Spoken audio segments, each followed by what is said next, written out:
Hello guys, welcome back to my channel. അപ്പോൾ നമ്മുടെ ഇന്നത്തെ വീഡിയോയും കണ്ണൂർ ട്രാവലോഗിൻ്റെ ഒരു കണ്ടിന്യൂഷൻ തന്നെയാണ്. അപ്പോൾ ഇതിനു മുമ്പും കണ്ണൂരിലെ കുറച്ച് പ്ലേസസിൻ്റെ വീഡിയോ ഞാൻ ചാനലിൽ അപ്ലോഡ് ചെയ്തിട്ടുണ്ട്.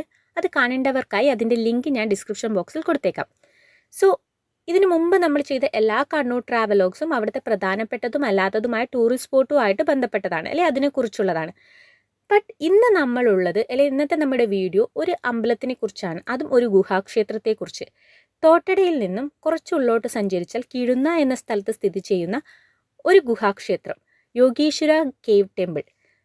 ഇന്ന് ഈ ക്ഷേത്രത്തെക്കുറിച്ചാണ് നമ്മുടെ വീഡിയോ. സോ വീഡിയോയിലേക്ക് കടക്കുന്നതിന് മുമ്പ് നിങ്ങൾ ഇതുവരെ ചാനൽ സബ്സ്ക്രൈബ് ചെയ്തില്ലെങ്കിൽ please do subscribe our channel.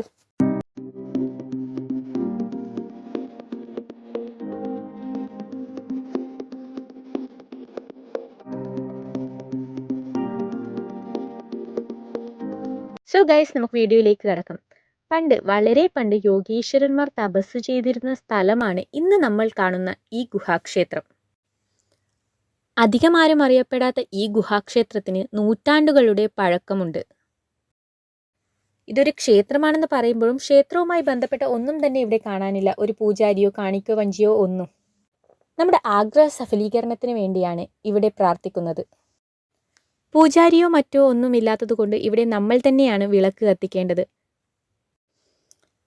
വിളക്കും ബത്തിയും ആണ് ഇവിടെ കത്തിച്ചു വയ്ക്കുന്നത്. അതിൽ ബത്തിയോടാണ് യോഗീശ്വരന് പ്രിയം എന്ന് വിശ്വസിക്കപ്പെടുന്നു.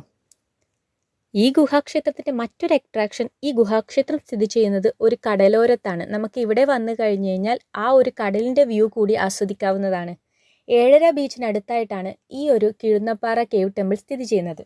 സോ ബാക്കിയുള്ള കാഴ്ചകളൊക്കെ നമുക്ക് വീഡിയോയിലൂടെ കാണാം. വീഡിയോ സ്കിപ്പ് ചെയ്യാതെ കാണാൻ ശ്രമിക്കുക.